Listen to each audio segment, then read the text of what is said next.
Hello नमस्कार दोस्तों।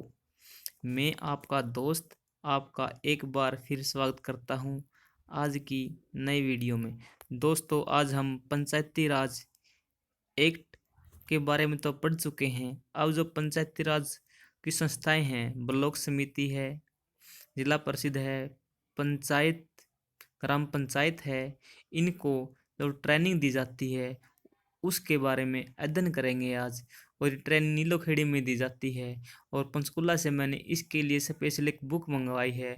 उस बुक में मात्र 30 पेज हैं और 30 पेज से 10 से 12 प्रश्न आ चुके हैं। आपको वो प्रश्न भी दिखाऊंगा कौन से प्रश्न कहाँ से आए थे, और आपको इस बुक की पीडीएफ भी मिल जाएगी। यह पहला पार्ट है इस वीडियो इसका, और नेक्स्ट पार्ट जब आएगा उसमें इसकी पूरी पूरी पीडीएफ आपको अपलोड कर दी जाएगी।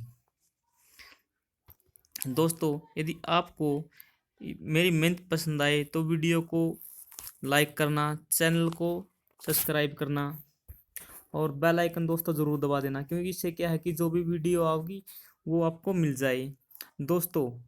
और कमेंट ज़रूर करना, क्योंकि कमेंट से मेरे अंदर जो कमी है मैं उनमें सुधार कर सकूँगा। दोस्तों आपको पूरे YouTube पर ये वीडियो नहीं मिलेगी, आप कितने भी YouTube छान लेना, पक्की बात है ये। क्योंकि ये बुक मैंने मंगवाई है पंचकुला से, बड़ी मुश्किल से मिली है ये बुक। चलिए बुक का आपको फ्रंट पेज दिखाता हूँ मैं। दोस्तों उस बुक का फ्रंट पेज ये है: पंचायती राज संस्थाओं के सदस्यों के लिए मार्गदर्शिका, ग्रामीण विकास एवं पंचायत विभाग हरियाणा, पंचायत भवन। दोस्तों मैंने ये पंचकुला से मंगवाई है। आपको इसकी पीडीएफ बिल्कुल फ्री मिलेगी, कोई पेड नहीं होगा, वीडियो पर कोई ऐड नहीं होगी, बिल्कुल फ्री। तो इसको प्राप्त करने के लिए आप नेक्स्ट वीडियो का इंतज़ार करिए, उसके नीचे डिस्क्रिप्शन से लिंक के साथ डाउनलोड कर लेना। चलिए दोस्तों आज की वीडियो शुरू करते हैं बिना टाइम वेस्ट किए। देखो दोस्तों उसी बुक का फ्रंट पेज है, चंडीगढ़ से सेक्टर 28। दोस्तों इस बुक में इसकी प्रस्तावना भी दी है, इससे हमने कोई लेना देना नहीं। इसके लेसन देखते हैं हम, इसमें कुल कितने टॉपिक हैं। इसमें टॉपिक दोस्तों पहला टॉप देख पेजिंग संख्या यहाँ से वही विषय वस्तु। विषय वस्तु अपना पढ़ने को नहीं। देखो दोस्तों पंचायती राज संस्थाओं के अधिकार और कर्तव्य,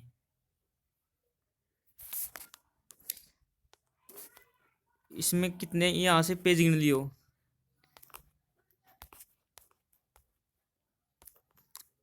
पंचायत समिति, जिला परिषद,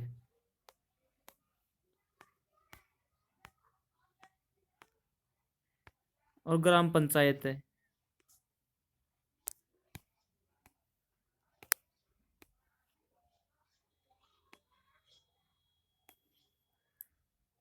दोस्तों इसके टॉपिक यहीं तक कंप्लीट होते हैं। आपको कहा था मैंने 30 पेज, 28 पेज है इसमें बस, और बाकी अपना काम की नहीं है। फिर आगे ये खाद्य एवं आपूर्ति विभाग, स्वास्थ्य विभाग, लोक अन्य विभाग के लिए आएगी।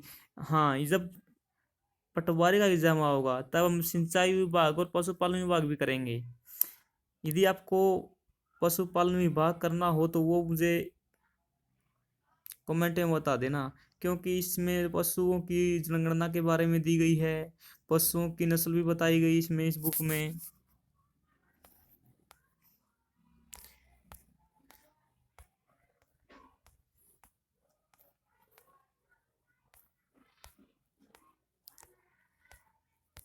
दोस्तों अपने ही शुरू नहीं है, अपने काम की बात,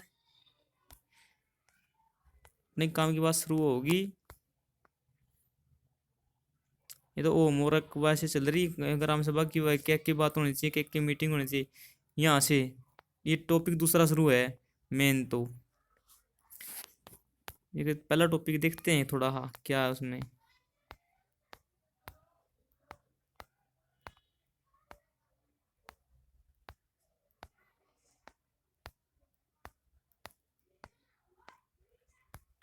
अपेक्षाएं, ये दोस्तों कोई खास नहीं है। अपेक्षाएं दूसरों के लिए सोचें, ये कुछ कोई बात को नहीं है, अपना काम की को नहीं। ये तो नैतिकता के बारे में है। ग्रह कार्य ओम कार्य कुछ को नहीं है। मैंने पहला लेसन इसलिए करा दिया कि आप बोलोगे कि पहला लेसन क्यों छोड़ दिया, क्या पता उसमें से कोई क्वेश्चन बन जाए। लेकिन देख लेना, आप कुछ भी इसमें काम की बात नहीं, मैंने तो पढ़ रखी है बुक।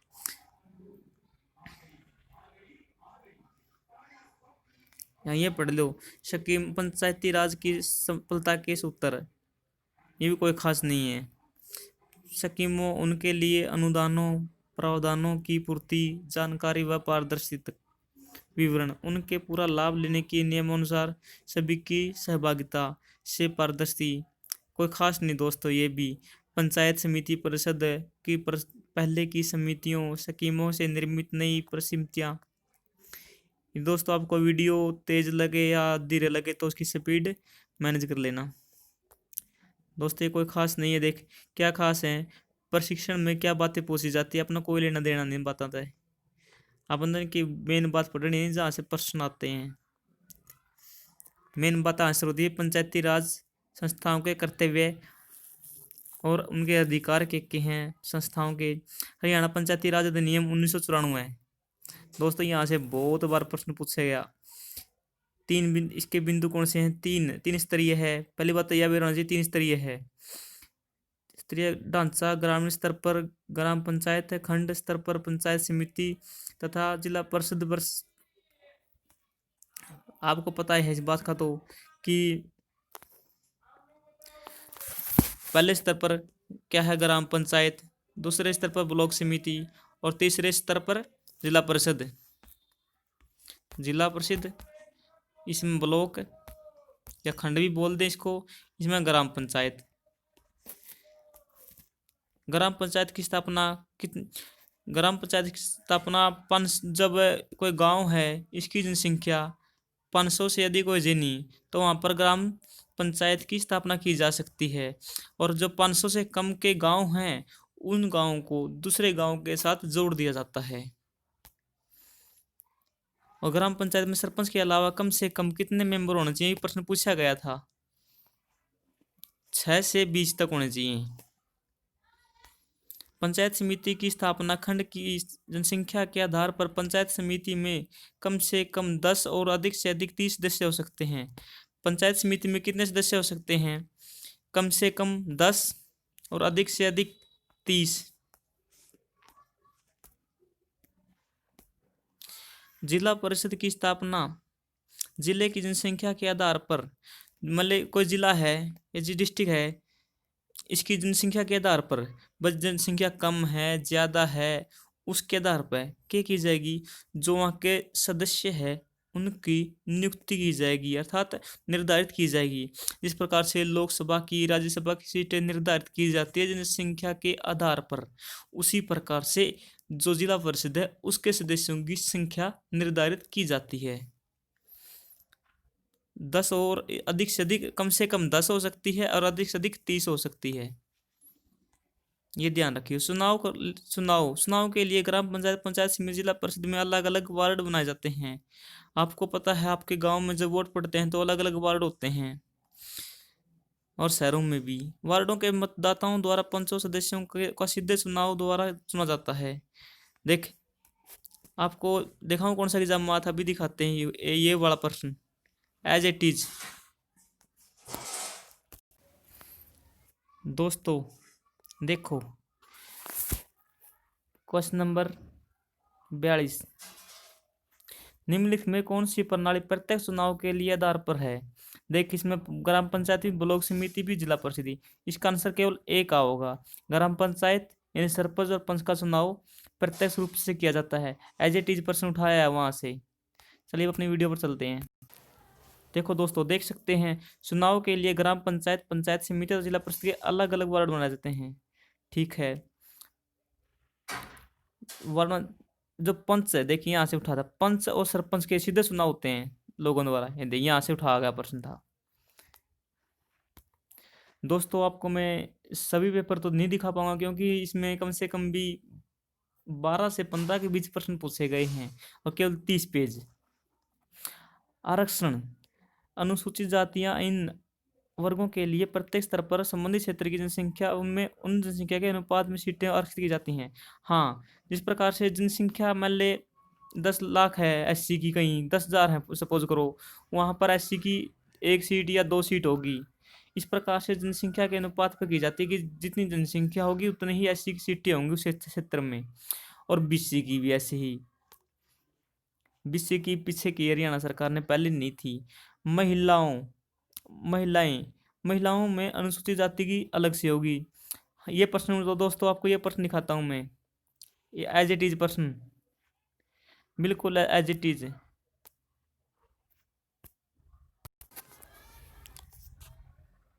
दोस्तों आप देख सकते हैं प्रश्न नंबर 12, भारत में पंचायती राज प्रणाली के स्तर पर महिलाओं का कितना आरक्षण है?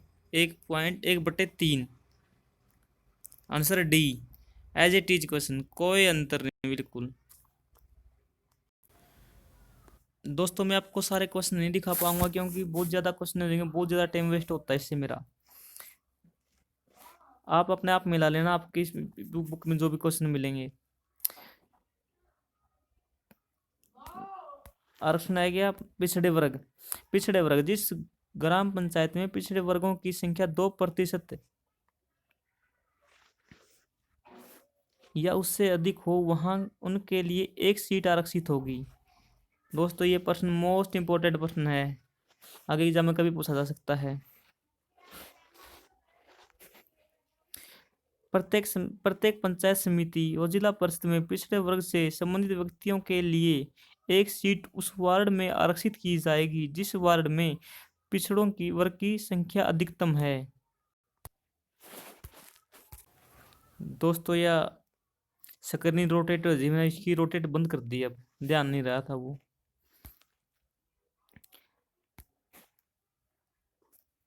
दोस्तों ये प्रश्न मोस्ट इंपोर्टेंट है। जैसे किस प्रकार से करती जाती है वार्ड में, मान ले भाई कोई एक डिस्ट्रिक्ट है, वो ये डिस्ट्रिक्ट में अलग अलग वार्ड हैं, ये अलग अलग वार्ड होते हैं सबके। भाई मान ली इस वार्ड में 20 जनसंख्या जो बैकवर्ड क्षेत्र है या पिछड़े वर्ग के क्षेत्र है उनकी जनसंख्या अधिक है 20 की, तो उस क्षेत्र में केवल इसी वार्ड में 1 सीट आरक्षित कर दी जाएगी। इसकी पिछड़े वर्ग की।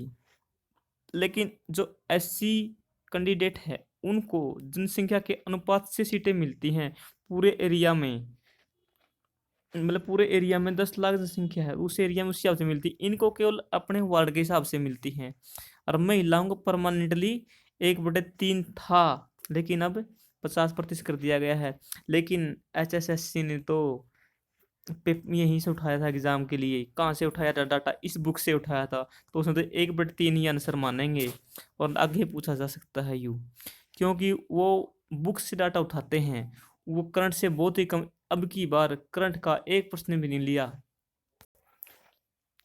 एक दोस्तों नेक्स्ट, दो से अधिक बच्चे होने पर अयोग्य व्यक्ति, ऐसे व्यक्ति जिनके यह नियम लागू होने की तिथि से 1 वर्ष बाद 2 बच्चों से अधिक हो को किसी भी स्तर की पंचायत में चुनाव नहीं लड़ सकता। यानी सीधी ही बात से, जिस व्यक्ति के 2 बच्चे हैं, महिला हो या पुरुष हो, 2 बच्चे हैं उससे ज्यादा हैं, तो वो चुनाव नहीं लड़ सकता पंचायत का किसी भी प्रकार का।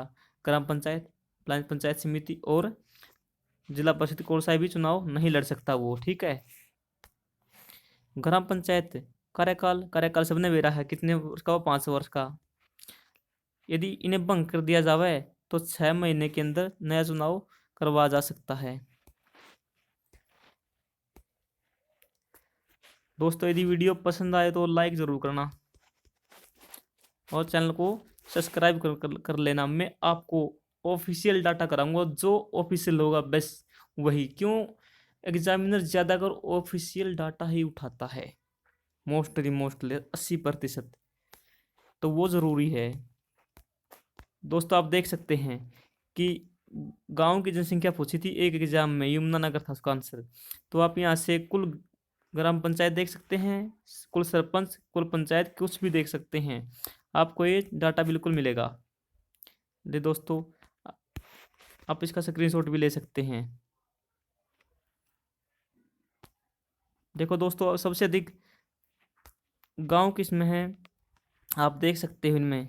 यमुनानगर में 469 सबसे ज़्यादा है, सबसे ज़्यादा। उसके बाद किस में है, भिवानी में है। उसके बाद किस में है, अम्बाड़ा में है।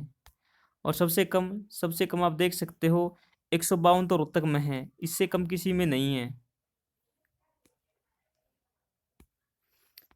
और आप इसी प्रकार ग्राम पंचायत देख सकते हैं, सबसे ज्यादा और सबसे कम जरूर करके जाना चाहिए इसमें से। और एग्जामिनर डाटा कहाँ से, यहाँ से उठाता है।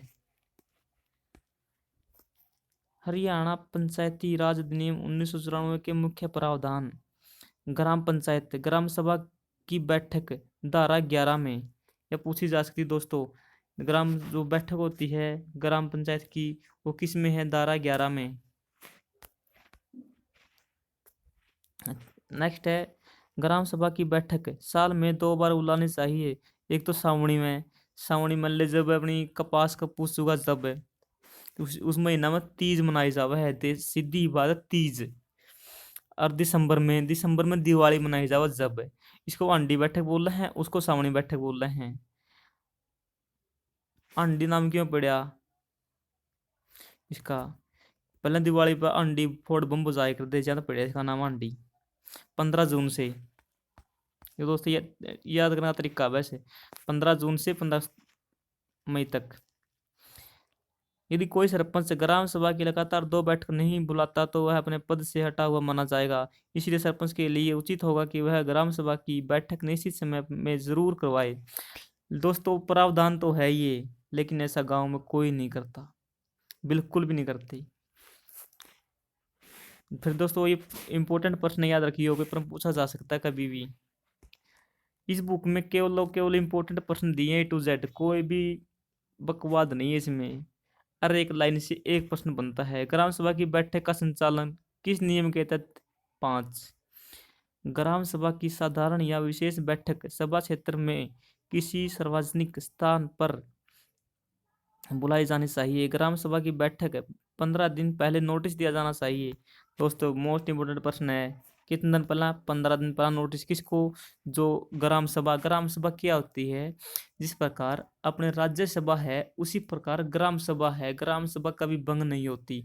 जितने भी गांव के लोग हैं जिनका मतदाता सूची में नाम है, वो सभी के सभी सदस्य क्या होते हैं, ग्राम सभा के मेंबर होते हैं।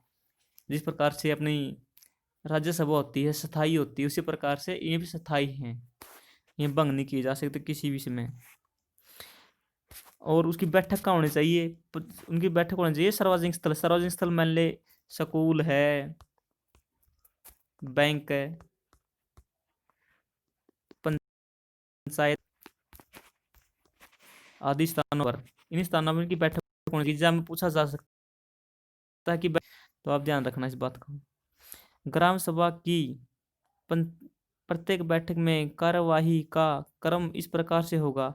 सरपंच द्वारा पिछली बैठक में जो बुलाई गई है उसमें जो रिपोर्ट थी वो पढ़कर सुना होगा। अच्छा, पिछली बैठक में की गई चर्चा पर ग्राम पंचायत कार्यवाही की रिपोर्ट पढ़ी जाएगी। दोस्तों, कोई खास नहीं, आप पढ़ लेना इनको तो।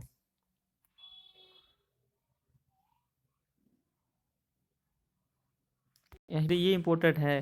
ग्राम पंचायत द्वारा तैयार किया गया बजट पर विचार किया जाएगा, विकास की भावी योजनाएं बनाई जाएंगी।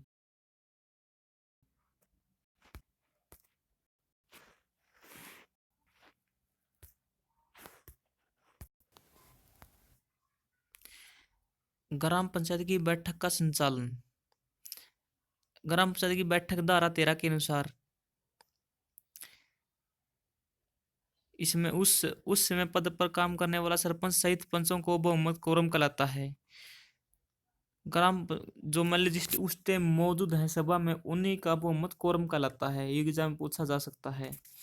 ग्राम पंचायत की बैठक सरकार सरपंच द्वारा उस पद पर खाली होने के पर ग्राम सचिव द्वारा महीने में कम से कम 2 बार गांव में सार्वजनिक स्तर पर बुलाई जाएगी। दोस्तों, ये मोस्ट इंपोर्टेंट प्रश्न है कि यदि सरपंच नहीं है तो फिर बैठक कौन बुलाएगा, ग्राम सचिव बुलाएगा। ग्राम पंचायत की बैठक का संचालन, पंचों को कम से कम 3 दिन का नोटिस देना जरूरी है। कौन देगा 3 दिन का ग्राम सचिव। इस नोटिस में बैठक का दिन, समय, बैठक मतलब जो बैठक के बारे में जानकारी दे देगा, किस मुद्दा बात करनी है, कहाँ बैठक होगी, के काम होंगे उसमें, इस बारे में बताया जावा है। ग्राम पंचायत की बैठक का संचालन। ग्राम पंचायत की प्रत्येक बैठक के लिए सभी पंचों के लिए जरूरी है। बैठक का एजेंडा ग्राम सचिव द्वारा भेजा जाएगा। दोस्तों आप ग्राम सचिव लोगोगे तब देख लेना ये। ग्राम पंचायत की प्रत्येक बैठक में सरपंच द्वारा पिछली बैठक में लिए गए निर्णयों पर विचार। दोस्तों नेक्स्ट चलते हैं। प्रत्येक ग्राम पंचायत का एक आज जिसमें गुंठे लगाने होंगे सरपंच को, और जो अन्य मेंबर हैं उनको को हस्ताक्षर भी कर सके, गुंठे लगा इसका दोनों काम हो सकते हैं रजिस्टर में। यह बताई गई है उदाहरण के रूप में वह कहाँ पर वह किस प्रकार होती है, क्या कार्रवाई हो, इसमें एक गांव का डाटा देकर समझाएगी उदाहरण के रूप में। पंचायत समिति तथा जिला परिषद की बैठक के लिए कार्यवाही उपरोक्त तरीके से लिखी जाएगी। ग्राम सचिव के कर्तव्य। दोस्तों ये मोस्ट इंपोर्टेंट प्रश्न है, किसी भी एग्जाम पूछा जा सकता है।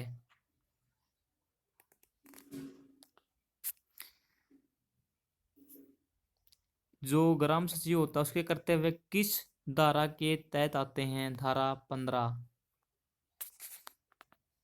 वह सरपंच की देख रेख में ग्राम पंचायत का रिकॉर्ड तैयार करेगा। सरपंच को ग्राम पंचायत का कर्तव्य संचालन उसके कर्तव्य को निभाने में सहायता करेगा।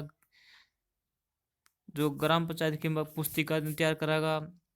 दोस्तों आप पढ़ लेना, ये इसके ग्राम सचिव के कार्य हैं सारे के सारे। सरपंच की अनुमति के पश्चात पंचायत की बैठक के लिए नोटिस एजेंडा। सरपंच की अनुमति से ग्राम सभा की अंडी और सावनी बैठक को नोटिस।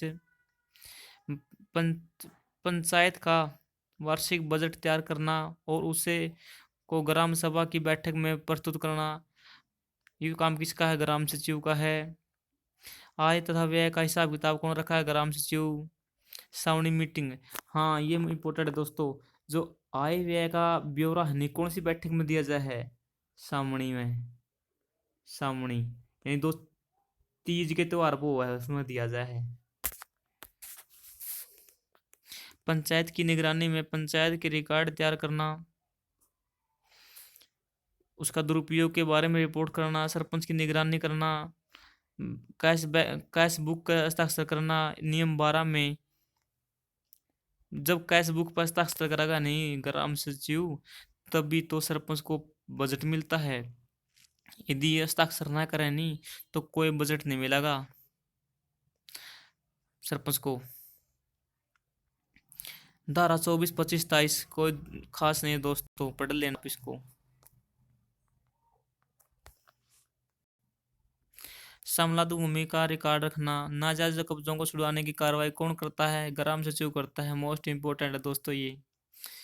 ग्राम पंचायत के रिकॉर्ड तथा संपत्ति को संभालने की जिम्मेवारी धारा 18 के अनुसार किसकी है? ग्राम सचिव की है। पंचायत से के सभी रिकॉर्ड चल अचल संपत्ति का ब्यौरा कौन रखता है? ग्राम सचिव रखता है। और जो ग्राम सचिव नहीं है तो फिर काम कौन कराएगा? उड़ा है खंड शिक्षा अधिकारी, जिसको अपन बीडीओ बोलते हैं।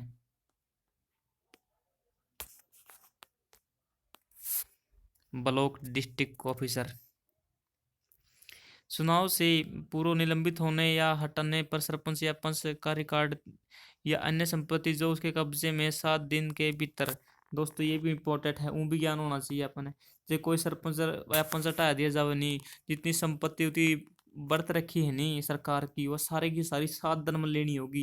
यदि 7 दिन में नहीं देगा नहीं वो व्यक्ति तो उसकी संपत्ति जब्त कर ली जाएगी। जैसे मकान है, प्लाट है, किले हैं, गाड़ी है, मोटरसाइकिल है, कुछ भी किया जा सकता जब्त।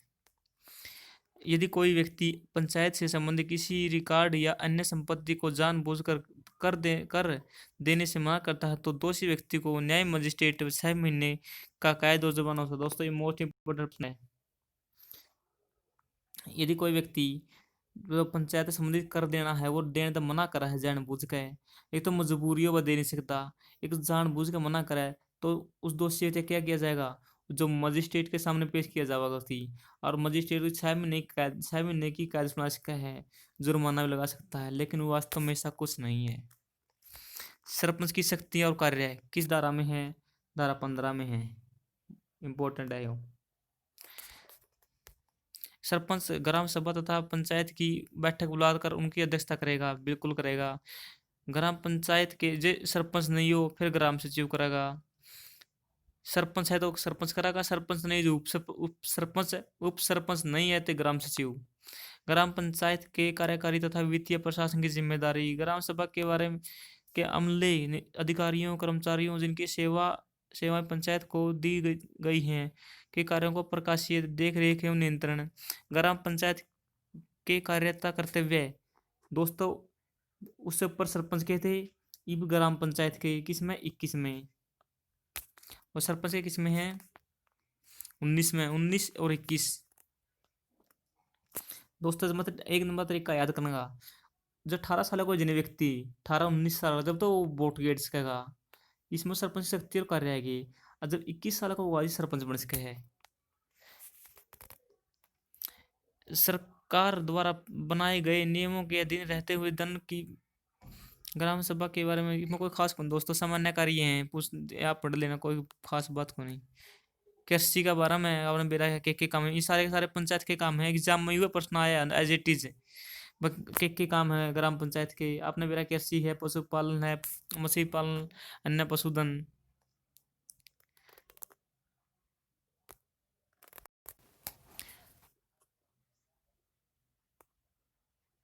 दोस्तों आप देख सकते हो ग्राम पंचायत के कार्य एज इट इज पर्सन, बिल्कुल एज इट इज पर्सन आया है नुकानू। स्थानीय कर लगाना, एकत्रित करना, जल संसाधनों का निर्माण रखरखाव करना, रोजगार संबंधित योजनाओं को क्रियान्वयन करना। दोस्तों हम अपनी वीडियो पर वापिस आ गए हैं। सामाजिक तथा कृषि वानिकी दोस्तों देख सकते हो आप, पेयजल ये पूछा था, आपने देखा भी है। ग्रामीण के गरीबी उन्मूलन ये पूछा था, मतलब रोजगार तैयार करना लोगों के लिए। शिक्षा से संबंधित है, और मोस्ट इम्पोर्टेंट ये हैं, ये तो पक्के पूछे जाऊँ किसी न किसी एग्जाम में, क्या तो मत है। प्रौढ़ शिक्षा, अनौपचारिक शिक्षा को प्रोत्साहन, ग्राम पुस्तकालय वाचनालय को प्रोत्साहन, सामाजिक सांस्कृतिक कार्यकलापों को प्रोत्साहन, मेलों का प्रबंध, पशु व धार्मिक मेलों को छोड़कर इनका कौन करता है? इनकी करता है पंचायत समिति।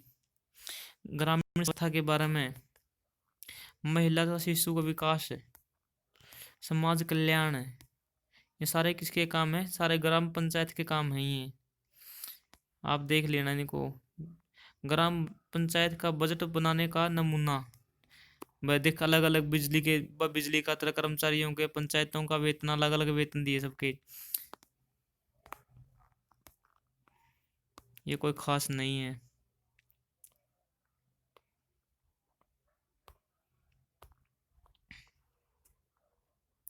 उप समितियां दोस्तों, ये इंपॉर्टेंट प्रश्न है। उप समितियां तथा स्थानीय समितियां किस धारा में है? धारा 22। प्रत्येक ग्राम पंचायत निम्नलिखित 3 उप समितियां गठित करती हैं। कौन सी? कृषि के लिए, सामाजिक के लिए, और तीसरी आगा होगी, वह फिर तीसरी आगे पढ़ लेंगे, पहले ये 2 देखते हैं। सुख सुविधाओं के लिए पहली कृषि, आप तबेरा है, कृषि नाम से संबंधित कृषि उत्पादन, पशुपालन, ग्रामोद्योग। दोस्तों ये इंपॉर्टेंट है, ग्रामोद्योग और गरीबी उन्मूलन कौन सी के अंतर्गत आते हैं? कृषि के अंतर्गत आते हैं। पूछा गया एग्जाम में प्रश्न, मैं आपको दिखाऊंगा बुक में, जो किस एग्जाम में पूछा गया था। सामाजिक न्याय समिति, इसमें क्या क्या हैं? इसमें समाज के कार्य आएंगे, जो SC BC हैं, पिछड़े वर्ग हैं, आर्थिक सामाजिक सांस्कृतिक खेलों का आयोजन है, इनका बारे में।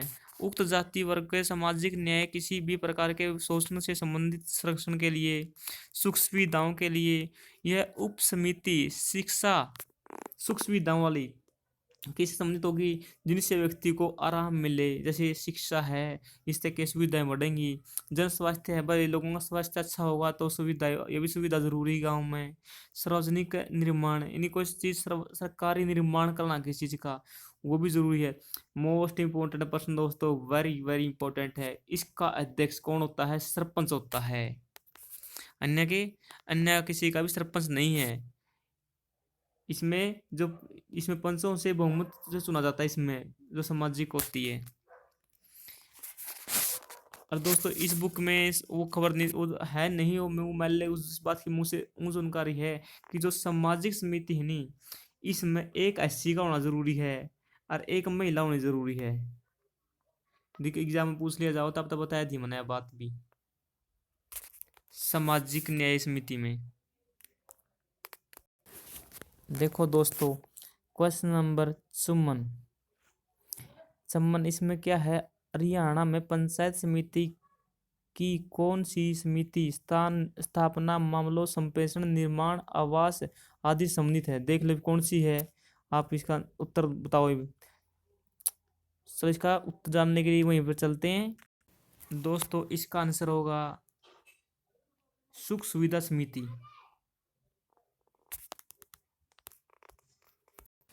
क्योंकि जो बजट का वर्णन होता है, जो वित्त विभाग होता है, वो किसके पास होता है? सरपंच के पास होता है। तो सरपंच के पास वित्त है तो सारे वित्त के काम कौन करा? सरपंच करागा। सुख सुविधा समिति में समितियों के संबंध में प्रक्रिया, जो समिति के बारे में, प्रत्येक समिति में कम से कम कितने सदस्य हो सकते हैं? इंपॉर्टेंट पर्सन दोस्तों, 5। प्रत्येक समिति में कम से कम एक बैठक करेगी, फैसले बहुमत से लिए जाएंगे। बहुमत का अपना पता है, मान लीजिए 5 व्यक्ति हैं, तो 5 में से 3 वोट गिरेंगे नहीं जिस और है, तो वही फैसला मान्य होगा। प्रत्येक समिति अपने कार्यों के विस्तार रिपोर्ट कार्य प्रस्तुत करेगी। अतिक्रमणों और उत्पादों को हटाने की शक्ति धारा 24 के तहत है दोस्तों। धारा 24 के तहत जो मान ले भाई पंचायती भूमि है उस पर कब्जा कर लिया किसने, उसको छुटवाने की धारा 24 के अंतर्गत है।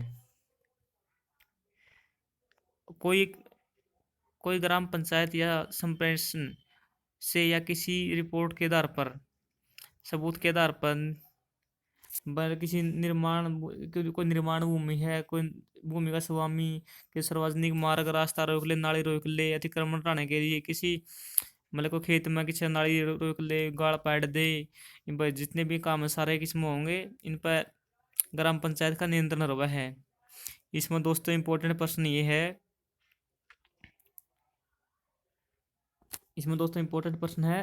ये कोई भी व्यक्ति जो इसका उल्लंघन करता है उस पर 1000 रुपये का जुर्माना होगा। इसके अलावा द्वारा जो तोड़ी गई गली या रास्ता मरम्मत पर जो कर छाएगा उसे खुद ही वसूल करना होगा। ये इंपॉर्टेंट है दोस्तों। इसमें से ये आपकी भी बड़ी पैड देनी, आप उसका जुर्माना भरवा सको उस पर। दोस्तों इस वीडियो में बस इतना ही, क्योंकि लंबी ज़्यादा वीडियो बन गई, 18 पेज हो गए, 15-12 पेज हो रहा है कि बस अगले वीडियो में करेंगे 12 पेजों को। हम आएंगे अब यहाँ पर छोटे कर्मचारियों के दुर्व्यवहार के संबंध में, धारा 29। नेक्स्ट वीडियो में फिर मिलते हैं, दूसरी वीडियो नंबर 2 आएगी, भाग 2 जरूर देखना। नमस्कार दोस्तों। हाँ दोस्तों एक बात है, यदि वीडियो पसंद आए तो लाइक ज़रूर करना और कमेंट तो ज़रूर करना, क्योंकि मुझे पता चल जाएगा कि मेरी क्या गलती है।